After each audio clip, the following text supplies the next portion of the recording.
The H-1B reform bill has now been introduced in the U.S. House of Representatives. Now, the bill calls for more than doubling the minimum salary of H-1B visa holders to $130,000 annually. The legislation, if passed, will make it difficult for firms to employ foreign workers. This comes amid reports that U.S. President Donald Trump is all set to sign an executive order restricting work visa programs. This is a major setback at the same time for IT majors like Apple, Amazon and Microsoft, as the reform could impact how they recruit their employees.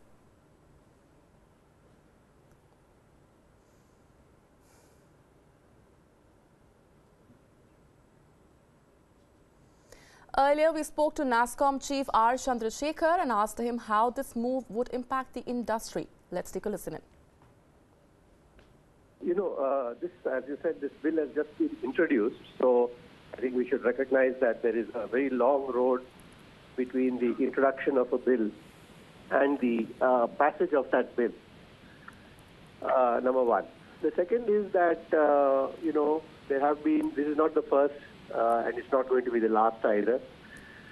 There have been a number with regard to immigration, whether piecemeal legislation dealing with one issue at a time, like high skills, etc., is the right way to do it, or a comprehensive bill. That debate, along with the political differences, delayed and in fact prevented any legislation from being passed in the previous term of the Congress. So that is one aspect of the whole issue. The second is that, you know, these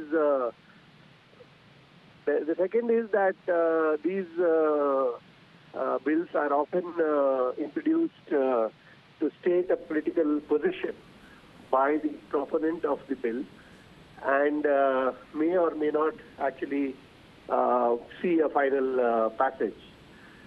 Finally, you know, while on one side we are very clear and have consistently emphasized that this industry is fully aligned to the mission of creating jobs in the U.S., which is what President Trump has been emphasizing. And this industry creates it in multiple ways, 3 different ways, in fact: direct job creation, indirect job creation, and helping corporate America to become efficient and globally competitive and create many, many more jobs.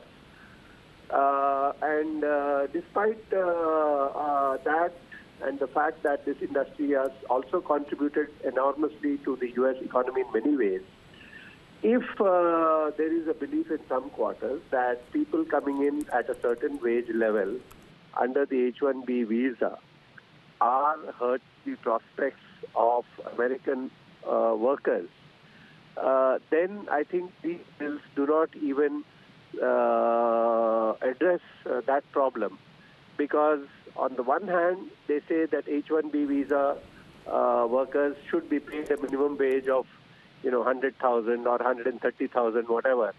But at the same time, the bills allow certain category of companies to bring in workers at a wage level which is considerably lower, maybe $60,000.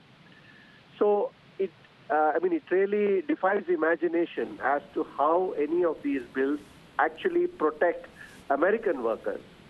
And the fact also is that there is a huge shortage of such skilled workers in the U.S. There are more than 2 million unfilled jobs in the U.S. in the STEM area.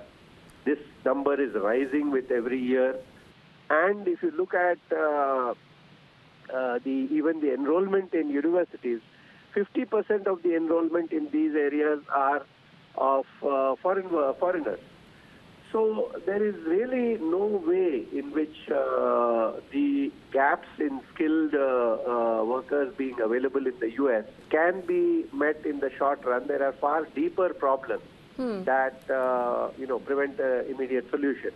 So I think we'll have to keep all these aspects in mind. However, while the rational arguments are all very clear, if in spite of all the rational arguments, the government were to still go ahead with some steps for, say, political reasons, then I think, we'll have to see how that should be dealt with and what are the alternative approaches that need to be adopted. Well, that's the word coming in from the NASSCOM president. Let's also now get in a word from our chief business correspondent, Sumit Chaturvedi, who's joining us from the national capital. Sumit, as a word of caution, they're coming in from the experts suggest it is, of course, a long road for that legislation to actually sail through and see the light of the day. But the very fact that this could make it difficult for US firms to employ foreign workers. Well, absolutely, Molly. Here, the biggest problem is that India, when the IT revolution started in India, the low-cost structure was the basis of that IT revolution. And here, it is being challenged. So, very basis of Indian IT backbone is being challenged now. Well, you remember, if we start with how the business model of IT sector was working, they used to take X number of dollars from US companies and used to pay half to their engineers in India, who used to go on-site sometimes or not, or off-site sometimes, and the rest of the margin was company's profit.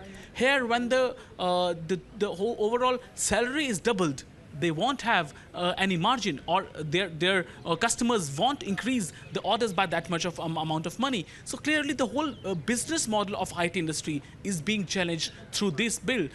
Many IT professionals join IT industry with the hope that they would be sent on site someday, and after going on site they come back with huge money. They save huge money, in fact. So that will go away, because IT companies will be interested least and least to sending people abroad. So that's a big problem now. Or the people who they have already sent there, what will happen with them? So these are the big questions which Indian IT companies are facing. Also, one important thing is that Indian IT companies had actually foreseen something of this sort happening, and that's why the NASSCOM, the Indian IT company group, had planned a trip to US earlier this year only. So that's why Indian IT company, Indian IT sector is now facing a big problem, which can clearly snowball into big issues. But yes, here companies should now form a kind of union, or they should go collectively to talk to their clients in US. What should they do? There could be some solution that way only.